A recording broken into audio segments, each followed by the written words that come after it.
2차전지 기업 금양의 주가가 급락하며 시장의 우려를 키우고 있습니다. 불성실 공시법인으로 지정된 뒤 관리 종목으로까지 전락하면서 코스피 200에서 퇴출되는 수모를 겪었습니다. 지난해 우호적인 소식을 전하며 제시한 전망치가 크게 빗나가면서 시장 신뢰를 급격히 잃기 시작했다는 분석입니다. 최근 수주 공시 등을 통해 만회하려는 모습이지만 주가는 지속 하락세를 면치 못하고 있습니다. 금양 주가는 최근 13,000원대를 기록하고 있습니다. 1년 전 13만원대를 기록한 점을 고려하면 1년 만에 10분의 1 수준으로 떨어진 셈입니다. 금양의 주가 하락은 최근 겹친 여러 악재 탓으로 분석됩니다.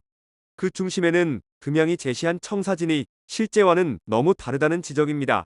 금양은 지난해 10월 28일 한국거래소 유가증권시장본부로부터 불성실 공시법인으로 지정됐습니다. 같은 달 2일에는 불성실 공시법인 지정이 예고된 상태였습니다. 불성실 공시법인으로 찍힌 배경은 공시불이행입니다. 이는 금양이 2023년 5월 공시한 장래사업 경영계획에서 촉발됐습니다. 즉 금양이 공시한 장래사업 경영계획이 실제와는 괴리가 지나치게 컸다는 의미입니다. 금양은 2023년 5월 몽골 광산개발회사 투자계획을 밝혔습니다. 2차전지 원재료인 리튬의 안정적 확보를 위한 리튬 광산 개발이 계획의 핵심입니다. 금양은 2023년 1월부터 4회에 걸쳐 현지 실사를 진행했다고 밝히며 현지 기업인 몬나 유한책임회사 몬나 LLC의 지분 인수를 위한 양해각서를 체결했다고 언급했습니다. 몬나 LLC는 광산 개발 경험이 풍부하다고도 소개했습니다. 문제는 예상 경영 성과입니다. 금양은 공시 이듬해인 2024년 매출액 4,024억 원과 영업이익 1,610억 원 등을 각각 기록할 것으로 내다봤습니다. 2025년과 2026년에는 매출액 4,681억 원과 영업이익 1,872억 원 등을 기록할 것으로 제시했습니다. 금양은 이전까지 2천억 원대 매출과 100억 원 안팎의 영업이익을 기록했습니다. 금양이 제시한 계획은 기업 가치를 크게 제고할 재료인 셈입니다. 실제 주가도 반응했습니다.